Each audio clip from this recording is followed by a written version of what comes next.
요즘 마음이 편안한 날이 얼마나 되셨습니까? 몸이 특별히 아픈 곳은 없는데도 이유 없이 마음이 무겁고 가슴이 답답해지는 날들이 점점 늘어나고 있지는 않으신지요? 젊을 때는 몸이 힘들어 잠을 설쳤다면 이제는 생각이 많아 잠을 설치는 밤이 더 많아졌다는 분들도 계십니다. 아무 일도 없었는데 하루가 괜히 지친 채로 끝나고 지나간 말 한마디가 계속 마음에 남아 하루를 괴롭히는 날도 많아졌습니다. 우리는 흔히 이렇게 생각합니다. 이 인생이 힘들어서 그렇다고, 세상이 각박해져서 마음이 편치 않다고 말입니다. 하지만 가만히 들여다보면 지금의 괴로움은 실제로 벌어진 일보다 생각에서 더 크게 자라난 경우가 많습니다. 오지도 않은 내일을 미리 걱정하고 이미 지나간 일을 다시 붙잡고 떠올리느라 하루의 대부분을 써버립니다. 그렇게 마음은 쉬지 못한 채 늘 바쁘게 떠돌아다니고 있습니다. 부처님은 이런 상태를 두고 이렇게 말씀하셨습니다. 사람이 괴로운 이유는 세상이 힘들어서가 아니라 마음이 쉬지 못하기 때문이라고 말입니다. 우리는 평생 성실하게 살아왔고 할 만큼 해왔습니다. 그런데도 마음이 편해지지 않는 이유는 인생이 잘못되어서가 아니라 마음을 다루는 방법을 배운 적이 없기 때문입니다. 학교에서도 직장에서도 우리는 참고 견디는 법은 배웠지만 마음을 쉬게 하는 법은 배우지 못했습니다. 그래서 오늘 이 시간은 더 잘 살아보자는 이야기가 아닙니다. 마음을 억지로 고치자는 시간도 아닙니다. 다만 2600년 전 사람들의 괴로움을 깊이 바라보았던 부처님의 조용한 말씀을 통해 우리가 왜 이렇게 마음이 힘든지, 그리고 어떻게 하면 조금은 편안해질 수 있는지를 차분히 살펴보려 합니다. 이 영상은 서둘러 들을 필요도 없고 모두 이해하려 애쓰지 않으셔도 됩니다. 지금 이 순간만큼은 그저 이야기를 듣듯 마음을 잠시 내려놓듯 함께 해주시면 됩니다. 지금 이 시간 여러분의 마음은 쉬어도 괜찮습니다. 이런 마음을 돌보는 시간이 도움이 되셨다면 구독과 좋아요 눌러주시면 앞으로도 더 깊고 따뜻한 이야기를 준비하는데 큰 힘이 됩니다. 가만히 앉아 있는데도 마음이 가만히 있지 않을 때가 있습니다. 몸은 소파에 앉아 있지만 마음은 이미 어제와 내일을 수십 번 오가고 있습니다. 지나간 말 한마디가 떠오르고 하지 말았어야 할 선택이 생각나며 아직 오지도 않은 일에 대해 괜히 걱정을 하다 보면 어느새 숨은 얕아지고 가슴은 답답해집니다. 겉으로는 아무 일도 없는데 마음은 이미 하루치 에너지를 다 써버린 듯 지쳐 있습니다. 우리는 흔히 인생이 힘들어서 마음이 괴롭다고 생각합니다. 사는 게 팍팍해서, 세상이 녹록지 않아서 마음이 편치 않다고 말합니다. 하지만 부처님의 관점은 조금 달랐습니다. 이 인생이 힘든 것이 아니라 마음이 쉬지 못하기 때문에 인생이 더 힘들어진다는 것이었습니다. 실제로 하루를 돌아보면 정말로 몸을 쓰며 힘들었던 시간보다 생각으로 스스로를 괴롭힌 시간이 훨씬 많았다는 사실을 깨닫게 됩니다. 대부분의 괴로움은 현실이 아니라 이미 지나간 일에 대한 생각이거나 아직 오지 않은 일에 대한 걱정 속에서 만들어집니다. 부처님은 이런 상태를 두고 마음이 길들여지지 않은 상태라고 표현하셨습니다. 이 말은 마음을 나무라거나 비난하기 위한 말이 아니었습니다. 그저 마음의 성질을 있는 그대로 설명한 것이었습니다. 마음은 본래 가만히 있지 않는 성향을 가지고 있습니다. 가만히 두면 과거로 달아나고 미래를 끌어당기며 끊임없이 움직입니다. 문제는 우리가 그 마음을 알아차리지 못한 채 그대로 따라가 버린다는 데 있습니다. 생각이 떠오르면 붙잡고 감정이 올라오면 그 안으로 빠져들며 하루를 통째로 마음에 끌려다니게 됩니다. 그래서 부처님은 마음은 주인이 없으면 폭주한다고 말씀하셨습니다. 여기서 말하는 마음의 주인이란 억압하거나 통제하는 존재가 아닙니다. 그저 알아차리는 존재입니다. 지금 내가 어떤 생각을 하고 있는지, 어떤 감정이 올라오고 있는지를 조용히 바라보는 것. 그것이 마음을 다스리는 첫걸음입니다. 특히 나이가 들수록 우리는 과거를 돌아보며 후회와 아쉬움에 마음을 묶어 두기 쉽습니다. 하지만 부처님은 과거에 사는 마음은 현재의 평안을 놓친다고 하셨습니다. 마음을 다스리는 시작은 스스로를 탓하는 것이 아니라 누구나 마음은 바쁘다는 사실을 인정하는 데서 출발합니다. 그리고 그 마음을 다루는 길은 지금 이 순간부터 천천히 함께 걸어갈 수 있습니다. 마음이 바쁜 이유를 조금 더 들여다보면 그 중심에는 늘 비슷한 것이 자리하고 있습니다. 부처님은 그것을 집착이라고 불렀습니다. 집착이라고 하면 무언가를 세게 붙잡는 모습을 떠올리기 쉽지만 실제로 집착은 훨씬 조용하고 일상적인 모습으로 우리 마음속에 숨어 있습니다. 너무 익숙해서 우리는 그것이 집착인지조차 모른 채 하루를 보내곤 합니다. 집착은 반드시 욕심의 얼굴로만 나타나지 않습니다. 오히려 가장 흔한 집착은 생각의 형태로 드러납니다. 이 일은 이렇게 되어야 한다는 생각, 저 사람은 이 정도는 해줘야 한다는 기대, 내 인생은 이쯤 되었어야 한다는 기준 같은 것들입니다. 이런 생각들은 처음에는 너무도 당연해 보입니다. 하지만 현실이 그 생각과 조금이라도 어긋나는 순간 마음은 곧바로 불편해지기 시작합니다. 부처님은 바로 이 지점에서 고통이 시작된다고 보셨습니다. 예를 들어 누군가의 말 한마디가 마음에 걸렸다고 해 보십시오. 그 말 자체는 이미 지나간 소리일 뿐입니다. 하지만 마음은 그 말을 계속 붙잡고 되풀이합니다. 왜 그런 말을 했을까? 나를 무시한 건 아닐까?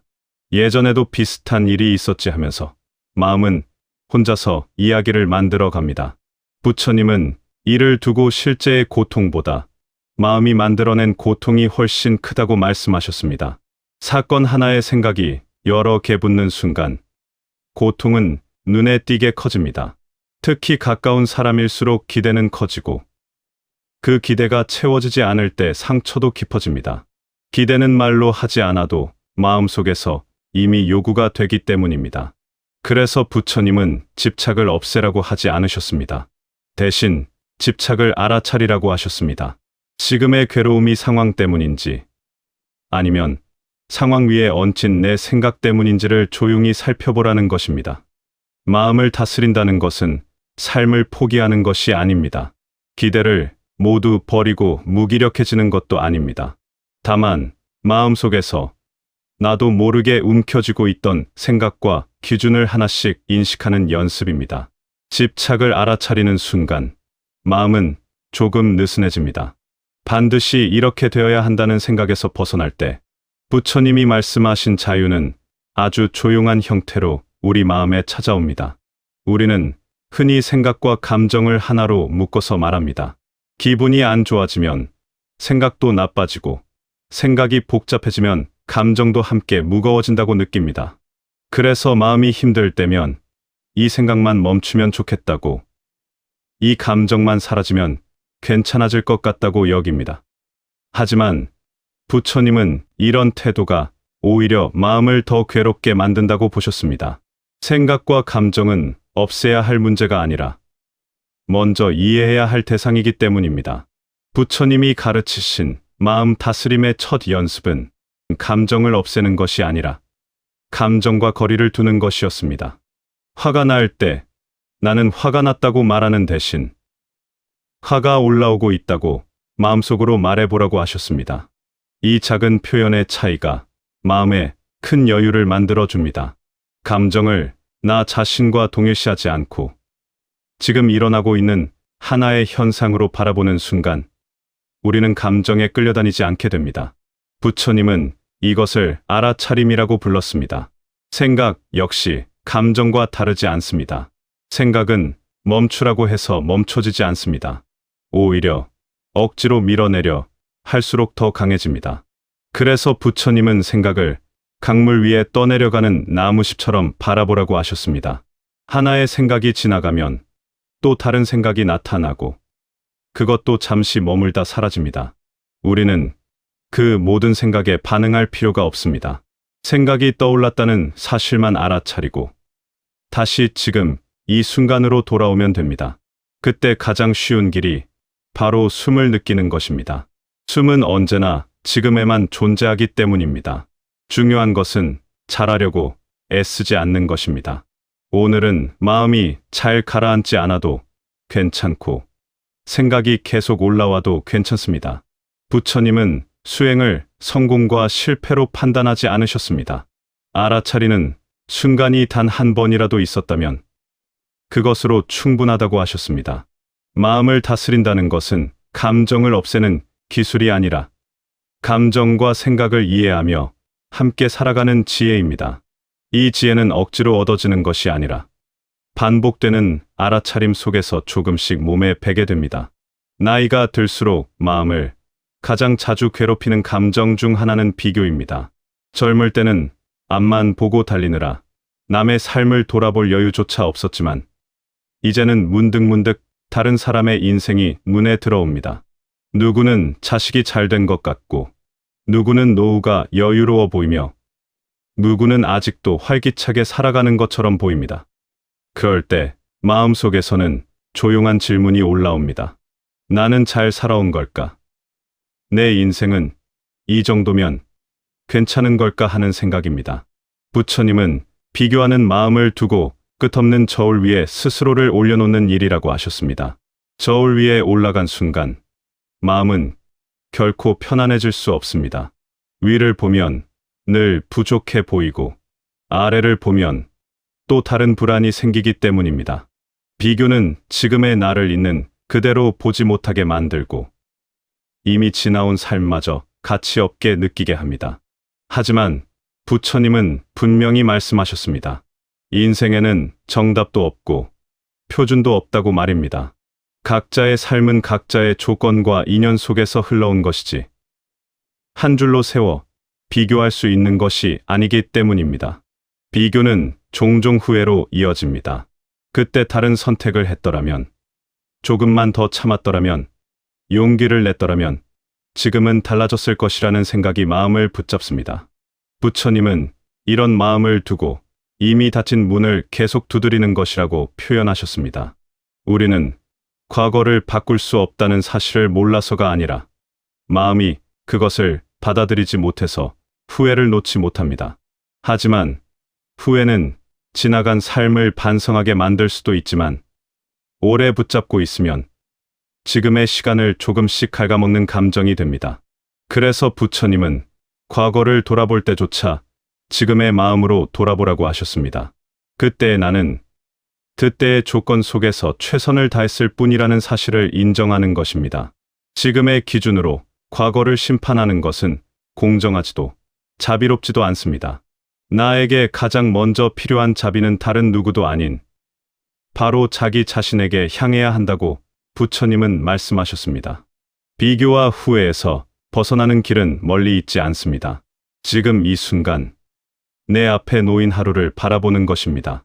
아직 숨을 쉬고 있고 오늘을 살아갈 시간이 남아 있다는 사실을 받아들이는 것, 그리고 오늘의 내 마음이 조금 더 편안해지는 선택을 하는 것, 그것이 부처님이 말씀하신 지혜로운 삶의 방향입니다. 마음이 가장 쉽게 흔들리는 순간은 불안이 올라올 때입니다. 아직 아무 일도 일어나지 않았는데도 마음은 이미 그 상황을 여러 번 겪은 것처럼 긴장합니다.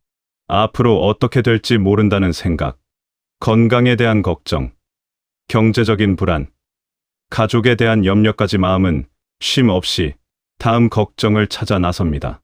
겉으로는 조용히 앉아 있어도 마음속에서는 이미 수많은 불안한 장면들이 지나가고 있습니다. 부처님은 이런 상태를 두고 아직 오지 않은 고통을 미리 살아내고 있다고 말씀하셨습니다. 불안은 늘 미래를 향해 있습니다. 지금 이 순간에는 아무 일도 일어나지 않았는데 마음은 미래로 달려가 최악의 장면을 먼저 만들어냅니다. 그리고 그 장면 속에서 혼자 괴로워합니다. 부처님은 미래를 대비하지 말라는 것이 아니라 미래의 마음을 맡기지 말라고 하셨습니다. 대비는 지혜이지만 걱정은 마음의 에너지를 소모할 뿐이라는 뜻이었습니다. 부처님께서는 걱정하는 마음을 다루는 방법을 이렇게 설명하셨습니다. 지금 이 불안이 실제로 눈앞에 있는 일인지, 아니면 생각 속에서만 존재하는 일인지 조용히 구분해 보라는 것입니다. 대부분의 걱정은 현실이 아니라 상상에 가깝습니다.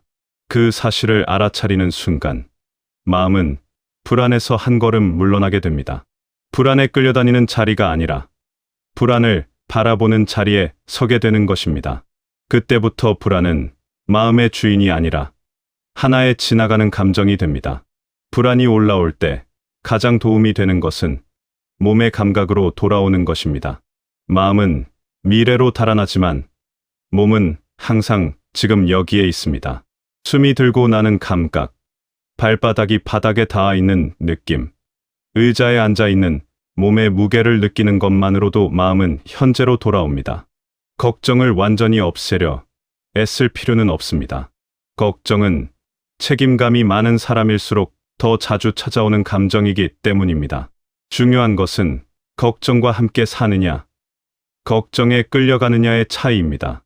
부처님은 불안을 사라질 대상으로 보지 않으셨습니다. 이해받을 대상이라고 보셨습니다.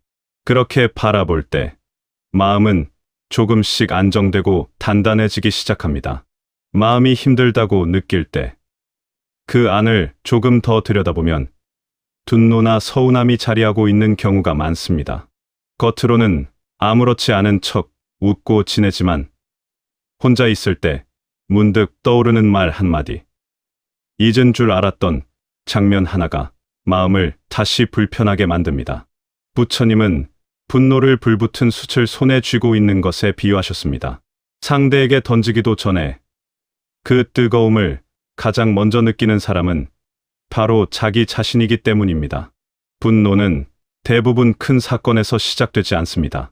오히려 사소한 말, 기대와 어긋난 행동, 인정받지 못했다는 느낌에서 조용히 시작됩니다. 특히 가까운 사람일수록 서운함은 더 깊게 남습니다. 부처님은 가까운 인연일수록 집착이 강해지고 그만큼 상처도 커진다고 보셨습니다. 우리는 상대를 있는 그대로 보기보다 마음속에 세워둔 기준으로 바라봅니다. 이래야 한다, 이 정도는 해줘야 한다는 생각이 어긋나는 순간 분노와 서운함은 자연스럽게 따라옵니다. 부처님은 분노를 억누르라고 하지 않으셨습니다. 대신 분노가 올라오는 그 순간을 놓치지 말라고 하셨습니다. 화가 치밀 때 그 감정을 바로 말이나 행동으로 옮기기 전에 잠시 멈추는 것입니다. 이 짧은 멈춤이 마음을 다스리는 가장 중요한 지점입니다. 분노는 즉각 반응할수록 커지고 알아차릴수록 힘을 잃습니다. 지금 화가 올라오고 있다는 사실을 인정하는 것만으로도 마음은 조금 느슨해집니다. 서운함 역시 마찬가지입니다. 서운함은 이해받고 싶다는 마음의 또 다른 얼굴입니다. 그 기대를 상대가 반드시 채워줘야 한다고 믿는 순간 마음은 더 아파집니다. 분노와 서운함을 내려놓는다는 것은 모든 것을 참으라는 뜻이 아닙니다. 부처님은 침묵을 무조건적인 미덕으로 보지 않으셨습니다. 다만 감정에 휩쓸린 말은 또 다른 상처를 낳는다고 경계하셨습니다. 마음이 가라앉은 뒤에 하는 말과 감정이 한창일 때 내뱉는 말은 전혀 다른 결과를 가져옵니다. 분노를 완전히 없애려 애쓸 필요도 없습니다. 분노는 인간이라면 누구나 느끼는 자연스러운 감정입니다. 중요한 것은 그 감정에 얼마나 오래 머무느냐입니다. 부처님은 분노를 알아차리고 흘려보낼 수 있다면 그것은 더 이상 독이 아니라 배움이 된다고 하셨습니다. 그렇게 하나씩 내려놓을 때 마음은 조금씩 가벼워지고 관계도 덜 아프게 이어질 수 있습니다. 부처님 말씀 가운데 많은 분들이 가장 많이 오해하는 단어가 바로 내려놓음입니다. 내려놓는다고 하면 모든 것을 포기하고 아무것도 하지 않는 삶을 떠올리기 쉽습니다. 책임을 버리고 기대를 접고 세상과 거리를 두는 모습처럼 느껴지기도 합니다. 그래서 내려놓음은 현실을 외면하는 태도라고 오해받곤 합니다. 하지만 부처님이 말씀하신 내려놓음은 그런 의미가 아니었습니다. 그것은 삶을 등지는 것이 아니라 삶을 더 가볍게 살아가기 위한 지혜였습니다. 부처님은 내려놓음을 짐에 비유해 설명하셨습니다. 짐을 내려놓는다고 해서 길을 포기하는 것이 아니라 더 멀리 가기 위해 불필요한 무게를 덜어내는 것이라는 말씀이었습니다. 우리는 살아오면서 너무 많은 것을 마음에 짊어지고 왔습니다. 이미 끝난 일에 대한 후회, 바꿀 수 없는 사람에 대한 미련, 반드시 그래야만 한다는 고집 같은 것들입니다. 그것들이 지금의 삶에 도움이 되는지 돌아보지도 않은 채 그저 익숙하다는 이유로 붙잡고 살아왔습니다. 특히 나이가 들수록 내려놓지 못한 마음의 짐은 더 무겁게 느껴집니다. 몸은 예전 같지 않은데 마음은 여전히 많은 것을 쥐고 있기 때문입니다. 부처님은 이 시기에 가장 필요한 수행이 바로 덜어냄이라고 하셨습니다. 더 채우려 애쓰지 말고, 더 잘하려고 자신을 몰아붙이지 말고, 지금의 나에게 꼭 필요하지 않은 마음부터 하나씩 내려놓으라는 뜻이었습니다. 내려놓음은 단번에 이루어지는 일이 아닙니다. 부처님은 그것을 연습이라고 표현하셨습니다. 오늘은 하나를 내려놓고 내일은 또 하나를 알아차리는 과정입니다. 내려놓음이 주는 자유는 조용합니다. 갑자기 모든 문제가 해결되는 것도 아니고 감정이 완전히 사라지는 것도 아닙니다. 다만 같은 상황에서도 마음이 덜 흔들립니다. 예전 같으면 하루 종일 붙잡고 있었을 생각이 조금 더 빨리 지나가게 됩니다. 부처님은 이것을 마음의 공간이 넓어졌다고 표현하셨습니다. 마음에 여백이 생기면 삶은 그만큼 부드러워집니다. 내려놓음의 끝에는 체념이 아니라 평안이 있습니다. 더 이상 붙잡지 않아도 된다는 안도감. 이 정도의 나로도 충분하다는 인정이 마음에 자리 잡습니다. 부처님은 그 상태를 자유라고 불렀습니다. 가진 것이 많아서 얻는 자유가 아니라 붙잡는 것이 줄어들어서 생기는 자유입니다. 그 자유는 소리 없이 찾아오지만 오래도록 마음에 머뭅니다. 부처님 마음 철학의 마지막은 언제나 지금 이 순간으로 돌아옵니다. 과거를 후회하지 말라는 말도, 미래를 걱정하지 말라는 말도 결국은 한 가지를 가리킵니다. 마음이 머물 곳은 오직 지금뿐이라는 사실입니다.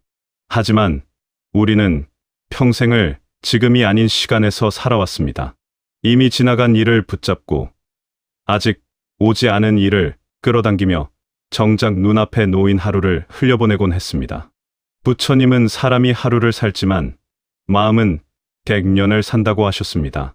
하루 동안 떠올리는 생각의 대부분이 과거와 미래에 머물러 있기 때문입니다. 그래서 특별히 힘든 일을 하지 않았는데도 하루가 유난히 지치고 큰 고통이 없어도 마음은 늘 피곤합니다. 지금 이 순간을 산다는 것은 거창한 수행을 뜻하지 않습니다. 지금 내가 무엇을 하고 있는지 아는 것, 그리고 그 자리에 마음을 함께 두는 것, 그 단순한 태도를 말합니다. 예를 들어 밥을 먹을 때를 떠올려 보십시오. 우리는 종종 다른 생각을 하며 식사를 합니다. TV를 보거나 걱정을 떠올리거나 내일 일을 생각합니다. 하지만 부처님은 먹을 때는 먹는 감각을 느끼라고 하셨습니다.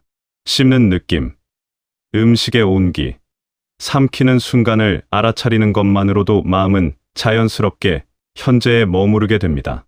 이런 작은 알아차림이 반복될수록 마음은 지금이라는 자리에 점점 익숙해집니다. 지금을 산다는 것은 문제를 외면하는 것이 아니라 아픔이 있으면 아픔을 느끼고 슬픔이 있으면 슬픔을 인정하되 그 위에 불필요한 생각을 덧붙이지 않는 연습입니다. 부처님은 고통 그 자체보다 고통에 대한 생각이 이 사람을 더 괴롭게 만든다고 하셨습니다. 지금 이 순간의 감정만을 느끼고 그 이상으로 키우지 않는 것, 그것이 마음을 다스리는 마지막 열쇠입니다. 나이가 들수록 지금을 사는 연습은 더 중요해집니다. 남은 시간이 줄어든다는 생각이 아니라 지금 누릴 수 있는 시간이 분명히 존재한다는 사실에 마음을 두는 것입니다. 부처님은 깨달음이 먼 곳에 있지 않다고 하셨습니다. 숨을 쉬는 이 순간, 앉아 있는 이 자리, 듣고 있는 이 시간 안에 이미 길은 열려 있습니다. 지금 이 순간을 온전히 살아갈 때, 마음은 더 이상 과거에 매달리지 않고 미래에 쫓기지 않습니다. 그때 비로소 우리는 인생을 사는 것이 아니라 인생과 함께 호흡하게 됩니다. 이것이 부처님이 말씀하신 마음의 평안이며 긴 삶의 끝자락에서 우리가 배워야 할 가장 단순하고도 깊은 지혜입니다. 지금 이 영상을 듣고 계신 당신의 마음은 어떠신가요? 조금은 가벼워지셨을까요? 아니면 여전히 생각이 많으신가요? 어느 쪽이든 괜찮습니다. 부처님은 마음이 복잡해지는 것을 잘못이라 하지 않으셨습니다. 다만 그 마음을 혼자 내버려 두지 말고 한 번쯤은 다정하게 바라봐 주라고 하셨습니다. 우리는 평생을 바쁘게 살아왔습니다. 가족을 위해, 책임을 다하기 위해 참고 견디는 것이 익숙해졌습니다. 그러다 보니 정작 자기 마음은 늘 뒤로 밀려났습니다. 괜찮은 척 웃으면서도 속으로는 지치고 아무도 모르게 마음을 달래며 하루를 버텨온 시간들이 있었을 것입니다. 부처님은 그런 삶을 꾸짖지 않으셨습니다. 오히려 그만큼 애써왔다는 사실을 먼저 알아주셨습니다. 앞으로도 마음은 다시 흔들릴 것입니다. 불안이 올라오고 서운함이 생기고 후회가 문득 찾아올 수도 있습니다. 그럴 때 오늘 이 시간을 떠올려 보십시오. 마음을 고치려 애쓰기보다 지금 마음이 이런 상태구나 하고 알아차리는 것만으로도 이미 길 위에 서 있는 것입니다. 부처님은 완벽한 평안을 요구하지 않으셨습니다. 다만 다시 돌아올 수 있는 자리가 있다는 사실을 알려주셨을 뿐입니다. 지금 이 순간 숨이 들고 나가는 것을 느껴보십시오. 앉아 있는 이 자리, 듣고 있는 이 시간 안에 이미 평안은 있습니다. 남은 인생을 더 잘 살아야 한다는 부담 대신 오늘 하루만이라도 마음을 조금 덜 다그쳐 주셔도 괜찮습니다. 당신의 마음은 이미 충분히 애써왔습니다. 이제는 조금 쉬어도 됩니다. 이 영상이 당신의 인생을 바꾸지는 못하더라도 오늘 이 순간의 마음을 잠시 내려놓게 해주었다면 그것으로 충분합니다. 지금까지 함께 해주셔서 진심으로 고맙습니다.